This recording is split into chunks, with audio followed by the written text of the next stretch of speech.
સમગ્ર ગુજરાતમાં વ્યાજખોરી યથાવત। ગુજરાતના ગૃહમંત્રી હર્ષ સંઘવીની વાતો પ્રમાણે ગુજરાતમાં ક્યારે બંધ થશે વ્યાજખોરી? બનાવ બન્યો તો ભાઈ એવું કે એને મારા ઘરવાળા એના સગા મામામાંથી એને 4.5 લાખ રૂપિયા લીધા હતા। એના બદલામાં એના ઘણા ચૂકવી દીધા છે, એના ડબલ ચૂકવી દીધા છે। મારા દાગીના રાખીને પણ એના ચૂકવી દીધા છે, તો એ હજી લોકો અમારો પીછો નથી મૂકતા। હજી એમ કહે છે કે અમે એને 20 લાખ માગીએ છીએ એના ઉપર। કેટલા રૂપિયા ચૂકવ્યા હતા બેન અત્યાર સુધીમાં? અમે નહીં ચૂકવા હોય તો 12-13 લાખ જેવું ચૂકવી લીધું છે। હજી ઉઘરાણી ચાલુ રાખી છે। આ પોલીસમાં 8 દિવસ પહેલાં એને અમે અરજી કરી હતી, બધેમાં 3 જગ્યાએ અરજી અમે દીધી છે, પણ એ કોઈ લોકો આજ 9મો દિવસ છે, હજી કાંઈ કાર્યવાહી કરી નથી।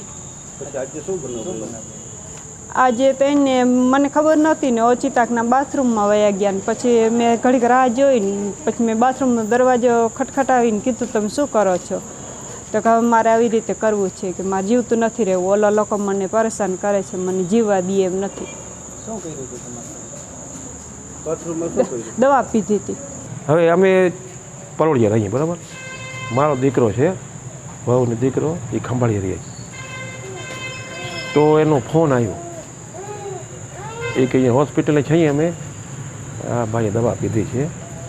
તો અમે પૂછ્યું શું કારણે અહીંયા આવ્યા હોસ્પિટલે, પૂછ્યું શું કારણે પીધી છે, તો એ કંઈક કે એના પૈસા ઉપાડ્યા છે મામાના, એમ કીધું।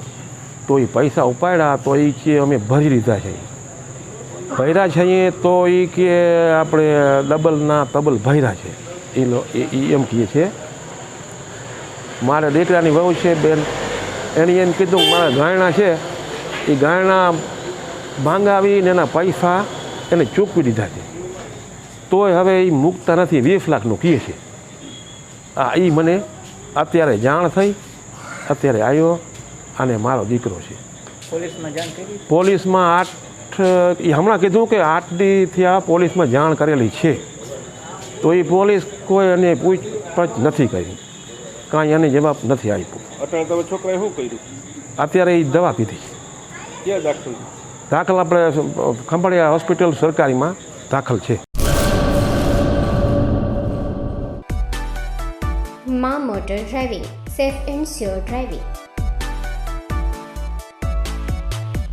ડ્રાઇવિંગ એ શોખ સાથે આપની મોટી જવાબદારી પણ છે।